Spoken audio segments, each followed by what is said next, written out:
Hey there, Adrian Rosebrock here from PyImageSearch.com, and today we're going to be talking about object detection, and more specifically the process of bounding box regression, which is a fundamental component of nearly any deep learning based object detector that you'll run into. This includes faster RCNN, YOLO, single shot detectors, RetinaNet. Any type of those deep learning based object detectors at some level are applying bounding box regression. Now there's more advanced forms of bounding box regression, there's super basic forms of bounding box regression. We're going to be looking at a more basic viewpoint so you can kind of understand how this process works. We'll be reviewing it with detailed source code examples to be able to train the network from scratch. And by going through this entire process, you'll be better equipped and more able to read these more state-of-the-art deep learning object detection papers and have a better understanding of how they actually work. That'll allow you to train these networks better and even implement custom network architectures as your own. So with that said, let's dive in. If you take a look here on the right side of my desktop, you'll see I've downloaded the source code examples for this blog post on bounding box regression. I also have a sample of output and example images that we'll be working through as well. If you take a look at the left side of the screen, I have all of our code opened up in PyCharm. There is a dataset directory, an output directory, PyImageSearch Python module that we'll be implementing throughout this post, as well as two Python scripts, one to train our bounding box regressor, and then one to actually predict the bounding box locations of objects in our images. So before we get too far, I just want to run the predict script first so you can get an idea of what this script is actually doing. So I'm going to run this script, and in a second you'll see that I have the output displayed to my screen, and you'll see that we're detecting the presence of airplanes in input images, specifically from the Caltech 101 data set. And as you can see, for each of these images, our network is able to correctly localize and detect where the airplane is in the input image. So that'll give you an idea of what we're going to build. And more importantly, let's just look at the amount of code required in each of these scripts. So through all three of our Python scripts, not including the init file, there's only 230 lines, including comments. So we're going to be able to build something really cool. It's going to work well, and it's not going to take too much effort or time on our part. That said, before we get too far, I really recommend you read my gentle guide to deep learning based object detection. More specifically, read this section where I discuss the difference between image classification and object detection. For example, over here on the left, we have an input image of my family's dog Gemma, and the network we used here is able to correctly predict and label this image as Beagle. But over here on the right, you have a different photo, has myself and Gemma in it, and this network's able to detect and localize me, the person, as well as Gemma, the dog, and it's able to give us corresponding probabilities for them. So essentially, when we perform image classification, you can think of one image in and then one class label out that is meant to characterize the contents of the input image. On the other hand, object detection, you're going to input an image in and you're going to get two sets of values. The first is going to be your actual bounding box XY coordinates of each object in the image, and the second set of values you're going to get is the class label for each of these bounding boxes. So there is a difference between image classification and object detection. If you're new to object detection, make sure you go back and read this tutorial. It's a really quick read and it'll get you up to speed quickly. Ensure that you can appreciate the contents of the tutorial we're going through today. So let's pop back over here to PyCharm into our project directory structure. And let's first take a look at the dataset directory. So there's a CSV file and then images. Inside the images directory, here are just the airplane images themselves from the Caltech 101 dataset. And then for each image in this data set. How many images are there in here, by the way? Let's take a look. This is in the data set images. Let's list all JPEG images. See, we have 800 images total for this data set.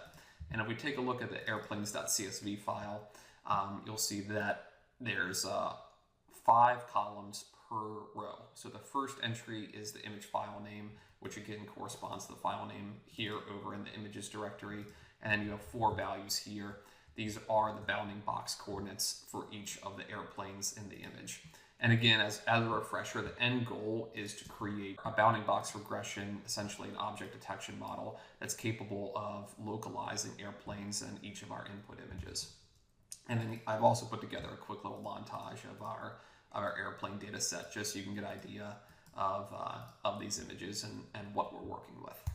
So now we have a good understanding of the data set. We have our directory here. We have a CSV file that contains our bounding box coordinates, the target, the ideal bounding box coordinates that our network should be predicting. Looking at the output directory, we have, we have our detector.h5 file. This is our serialized object detection model in HDF5 format. We serialize this using Keras and TensorFlow. I've already ran the train script to actually generate this file. Once you run the script on your own, you'll be able to generate it. And in fact, I'm going to include this pre-trained model inside the downloads of this tutorial. So once you download it, you'll have it. You won't have to retrain the model if you don't want to.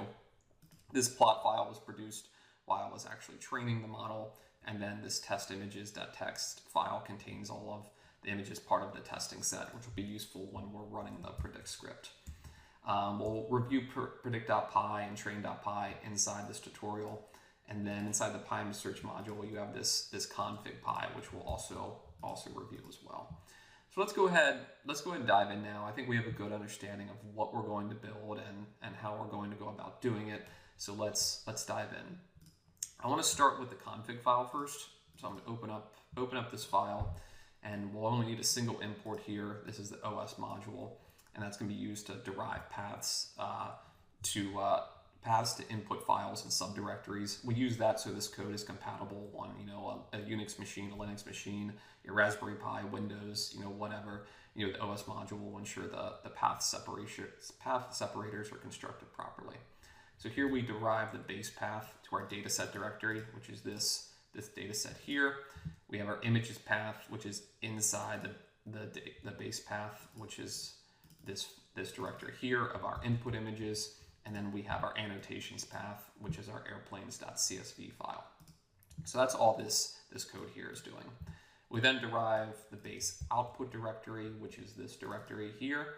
And then inside of that, we want to be able to derive our object detection model path. This will be useful when we're serializing the model to disk and during training, and then later when we want to make predictions. We have our plot file, which will be created when we train the model, and then finally our test file names, which points to this .txt file here. And here we have a few initializations for our training process. So we have our initial learning rate, the number of epochs we're going to be training for, as well as our batch size. So pretty simple config file. The vast majority of it's just deriving output paths. And again, we choose to go with this config file instead of trying to embed all of this into each of these scripts, is because we want our code to be nice and tidy. Yes, we are computer vision and deep learning practitioners. We're not software engineers necessarily. Some of us are, but I think it's really important to teach people how to develop software properly, reuse variables properly, and teach more than just the computer vision aspect. So it's always a good best practice if you find yourself needing to reuse these types of variables to just define a config file. That way you can import them into your actual driver scripts. So let's see how we can train a bounding box regressor for object detection. I'm going to open up my train.py file. At the top, I have the usage, which you can just copy and paste directly into your terminal when you're ready to train. But we're not quite there yet. Let's review the source code first. So here we have our imports. Again, note here is our config import, which comes from this file that we just reviewed a second ago. We'll be fine-tuning the VGG16 network. This will be pre-trained on ImageNet. We'll load the weights, freeze the body of the network, add a new network head, and then train the model. So all the input, the dense, and the flatten imports are just related to constructing our new model architecture. We use the Atom Optimizer when training. The image to array and load image functions are used to load an image from disk and Keras and TensorFlow format and then actually convert it to a NumPy array. We'll use scikit-learn's train test split function to construct our training and testing splits. We'll use matplotlib for plotting, NumPy for some numerical array processing, OpenCV for just working with images, and then finally the OS module to help us out with constructing paths to input images. So not too many imports. It's actually pretty standard and straightforward if you've followed along with PyImageSearch before, if you've ever worked with one of our deep learning tutorials.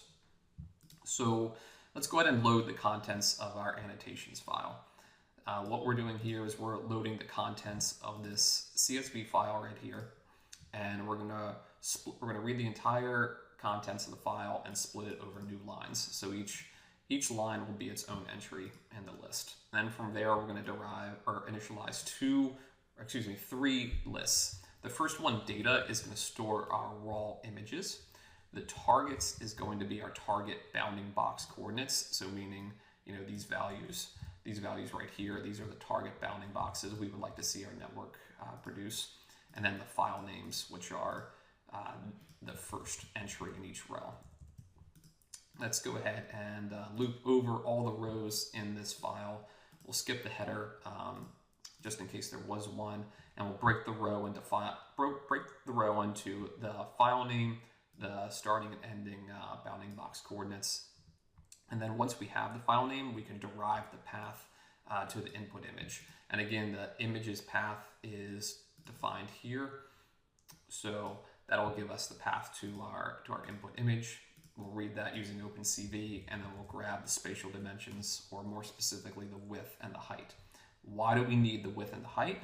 Well, keep in mind that our bounding box coordinates here are essentially unbounded, so we don't know what the upper and lower limits are. We could, supposedly, write a different Python script to loop over all these images and find the maximum and minimum, but you don't want to do that. You're introducing too many degrees of freedom when training the network. Let's just scale the bounding box coordinates to the range 0 to 1. That's pretty much a standard practice when you're working with object detection and neural networks, or just training models in general. And just like we scale pixel intensities to the range 0, 1, or normalize them or scale them in some way, that's what we're doing right here. Only we're doing it for our bounding box coordinates. So the starting and ending XY coordinates will be scaled to the range 0 to 1 by taking the value and then dividing by either the width or the height. So at that point, we have our target bounding box coordinates, but now we need to load the image, which we do using the Keras and TensorFlow helper utility. It's going to load the image in PIL or pillow format, depending on which library you have installed on your machine. And then we're going to use this helper utility to actually convert the image to an array. So at this point, again, bounding box coordinates are scaled. Image has been pre-processed. We'll update our data list with the image, our target list with the bounding box coordinates, and then the file name list with the file name that we got from processing the current row of the CSV file. So once our data is loaded, we're going to convert our data and our target bounding box coordinates to a NumPy array. For our image pixels, we're going to scale it to the range 0 to 1. All of our target bounding box coordinates have already been scaled, so we don't need to take care of that. We'll use our train test split function here to construct a training and testing split for the data, the targets, and the file names. We'll use 10% of our data for testing, 90% for training, and then here we're unpacking our training and testing split. So we have our training and testing images, our training and testing target bounding box coordinates, and our training and testing file names. Let's go ahead and save these testing file names to disk as a text file, and when you run the script, you'll generate this test images.txt. These are just all the test images in our testing set. That'll be just useful for us when we run our predict script, so that we can verify and run the prediction model on our test images just to verify things are working properly. So let's go ahead and start diving into the more, I suppose, deep learning component of bounding box regression. And I strongly encourage you to go read our previous tutorials on regression with Keras. Specifically, this tutorial is a really simple one. It teaches you how to predict the price of a home based off of categorical variables and numerical variables, such as the number of bedrooms, number of bathrooms, the square footage of the home, and the zip code of where the home is located. We take all of this data and train a simple neural network on it. And unlike classification, where we want to predict a class label, with regression, we're predicting a real valued output. So here we're predicting the price of the home, rather than saying, oh, this home is valued in the range $100,000 to $200,000, or in the range $1 million to $2 million. Using regression, we're trying to get a very specific, singular value, and this is shown really well through the following figure. So if we input a number of attributes, such as the zip code or the number of bedrooms, to a classification network, we'll get one of the following labels. It could be very cheap, affordable, expensive, or very expensive. That's an example of classification. Regression, on the other hand, will accept those very same input attributes. We'll train a regression network on them, and we'll actually be able to get like a very specific price point value, in this case, $407,000. So go read that tutorial. I also strongly recommend reading the Keras regression and CNN's tutorial. This one builds on the previous one, and it shows you how to work with both categorical data, numerical data, and image data at the same time. So we're actually able to accept input images of the bathroom, the bedroom, the front of the house, and the kitchen, along with categorical and numerical values, and then combine both of them to predict output price via regression. So definitely go check those tutorials out if you're new to regression. So with all that said, how do we go about actually constructing a model and fine-tuning it for regression, prediction, and more specifically bounding box regression with Keras and TensorFlow? To answer that question, what we're going to do here is load BGG16 from disk. We're going to use our weights pre-trained on ImageNet. We won't include the top fully connected layer because we'll be replacing that with a new fully connected layer later in this script. And then we'll set our input to have 224 by 224 pixel input images with 3 channels, each corresponding to the red, green, and blue channels of the input image. So at this point, the BGG network is loaded from disk. The weights are ready for us to use, but we're going to freeze the body of the network, meaning these weights that we loaded aren't going to be updated during the actual training process. Only the bounding box regression head of the network will be updated, and we accomplish all that just by freezing the layers by setting the trainable parameter to false. So let's construct the new output, or the new fully connected head of BGG. So we grab the output volume, call it flatten, and we'll flatten this down, and then we'll construct a new fully connected layer head, 128, 64, 32, and 4 neurons per each of the fully connected layers.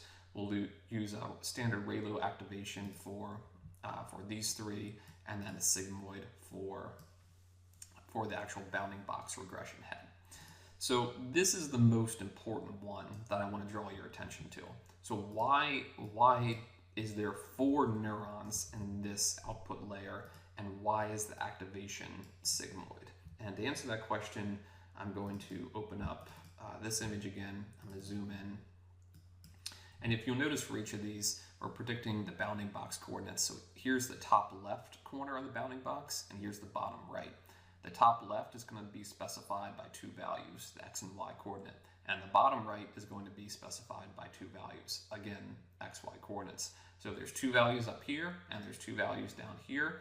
That means there's 4 total values that need to be predicted by the neural network. We don't need to be worrying about predicting the top right or the bottom left, because if you predict the top left and the bottom right, you automatically can derive these values if you so need them. So that's the relevance or the significance of why there's 4 neurons. But why sigmoid? Why would we want to use the sigmoid activation function?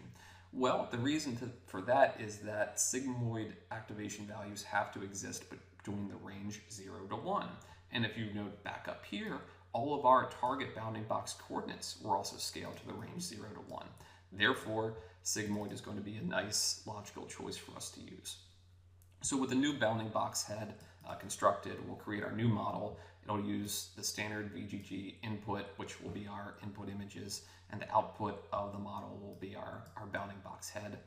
We'll compile the model using our Atom optimizer with mean squared error, and then we'll show the model summary, which I'll show to you once we actually start running the script. And from there, we'll actually train the model by passing in our training images and our targets, which are our bounding box coordinates. The validation data will be our test images and our test targets. We'll set our batch size. I believe that's to 32. Yep, batch size is 32, and we'll train for a total of 25 epochs. Once all that is done, we'll save our model to disk in H5 format, and then plot the bounding box regression loss on our training and testing set. So with all that said, let's go ahead and run this script. I'm going to copy and paste the train script over here, and we'll start training. First, we load our data set from disk. That'll take a couple seconds, and then we'll train the actual model. I want to draw your attention. We'll let this train, but I want to draw your attention here to the model summary here. So we have the flattened output, and I'll make this a bit larger so we can see it a little easier. We have the flattened output, which comes from the max pooling operation. Then we have this dense layer or fully connected layer with 128 nodes, 64 nodes, 34 nodes, and then the final one right here, this is the one with the sigmoid activation function. This is the one that actually gives us our predicted bounding box coordinates.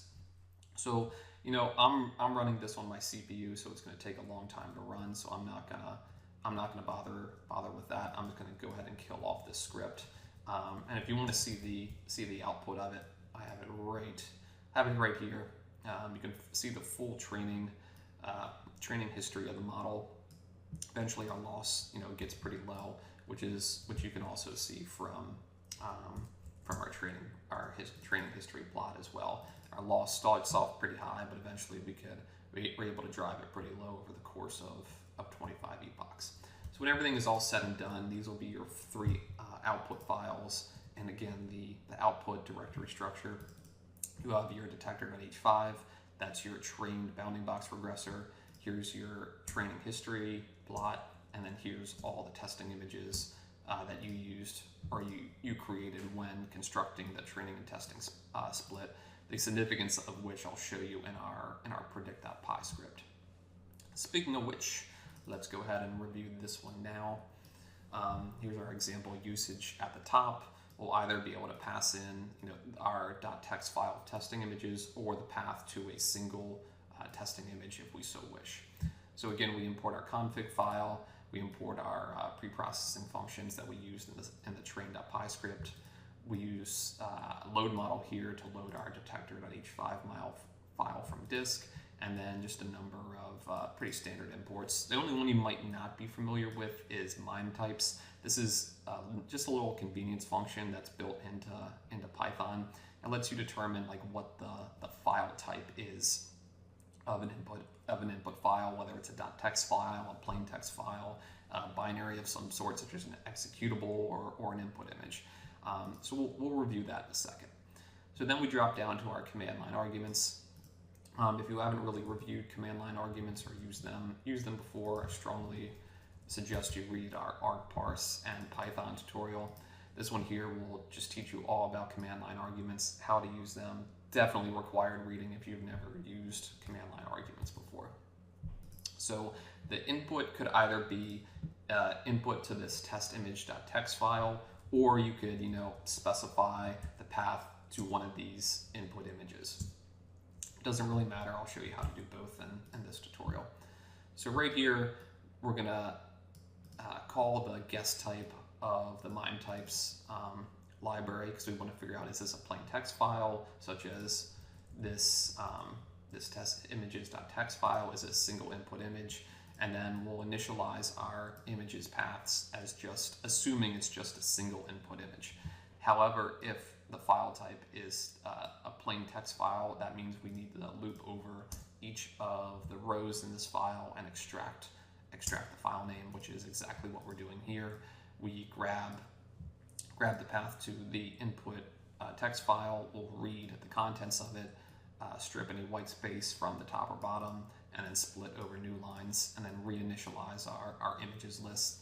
We then loop over the file names and construct the full path to the current file name. So that's going to combine the path to combine the images path with whatever the current row is here. So basically, we're just building the full path to the input image, and then we'll update our image paths list. The rest of the code, honestly, is very straightforward. It's not too complicated. Let's go ahead and walk through it. The first step is we'll load our object detector, which will be this file here, which we trained in the previous step. And once the model is loaded, we're going to loop over all of our image paths, which we constructed here and here. We'll load the image, ensuring it's 224 by 224 pixels.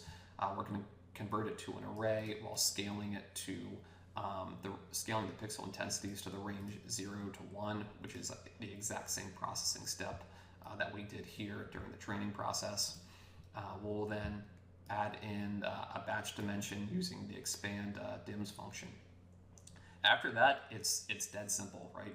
We're going to pass the image into the model.predict function to make our predictions for where the bounding box is in the input image. That's going to yield a tuple of 4 values. That's our starting x coordinate, starting y coordinate, ending x coordinate, and ending y coordinate. So at this point, our predictions are done. The rest of this code here is all about annotation and visualization. So we're going to use the cv2.imRead function to load our current image. We're going to resize it to have a width of 600 pixels so we can easily visualize it on our screen. And then we're going to grab the dimensions of the input image. Now, look at these lines of code and then compare them to these lines here in the training script. Do you notice anything familiar? Here we're doing a division operation, here we're doing a multiplication operation. Why is that? Well, when we trained our model, we had to scale our bounding box coordinates to the range 0 to 1. Now that, and that's exactly what the range of predictions is going to be from our model.predict function. So these bounding box coordinates that are predicted from the model are in the range 0 to 1. But that doesn't help us because we need to convert that to pixels. So by grabbing the width and the height of the input image, we just multiply the bounding box coordinates by the width and the height, and that scales them back relative to the dimensions of the input image. Next, we have to use the rectangle function to draw the bounding box coordinates on the input image. And then finally, we'll show the output image. So again, like this, we accomplished all of this in 230 lines of code. But let's see how it works. So I'm gonna copy and paste the usage for this script, and as you can see, our model is able to correctly predict and localize where in the input image the airplane is. And this is an example of how to do this with a text file input. If you instead wanted to pass in the path to an input image instead, I'll just select my input to be dataset images, and I'll just grab this image file name, run the script, and then our code will work on a single image as well. It's just dependent on I included both the ability to run on a single image as well as a list of images, just to make it easier on you so you can more easily test the script. Now, here's the thing. If you notice, looking at this montage of results, we're only able to predict an airplane class. And again, this is from the Caltech 101 data set. So based off of the name of this data set, there are 100 class labels here. So there's a camera class, a chair class, an airplane class, a soccer ball class, an elephant class. What if you wanted to train your own custom object detector using bounding box regression on multiple class labels? So you wanted a model that could not only predict and detect airplanes, but could also do, cameras and soccer balls. How do you go about doing that?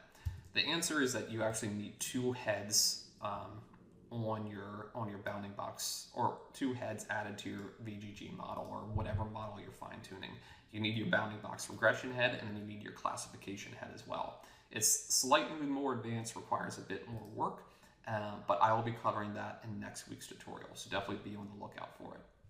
But in the meantime, download the code of this tutorial, play with it, get used to training your own bounding box regression models. Again, this is a very simplistic example of bounding box regression. Your state-of-the-art models like faster RCNNs, RetinaNet, SSDs, YOLO, they have a concept of either a 1-stage or a 2-stage detector, and also have the concept of anchors, which is outside the scope of this tutorial. But in terms of creating a simplistic bounding or a simplistic object detection model, this is just a perfect starting point, and I strongly suggest you really dig into the code and learn from it and understand the concept of bounding box regression, so you can further appreciate those more state-of-the-art neural networks that are performing object detection.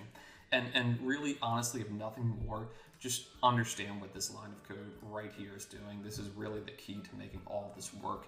We're predicting four values: the starting and the ending, the starting x coordinate, the starting y coordinate, the ending x coordinate, and the ending y coordinate of the bounding box. That's where this 4 comes in. And we use the sigmoid activation functions because our target bounding box coordinates are scaled to the range 0 to 1. If you understand nothing more than that from this tutorial, that's okay. Like, that's really something you need to internalize and understand if you're going to be performing this type of bounding box regression. So I'm going to sign off now, and I will see you next week when we perform multi-class bounding box regression. See you then.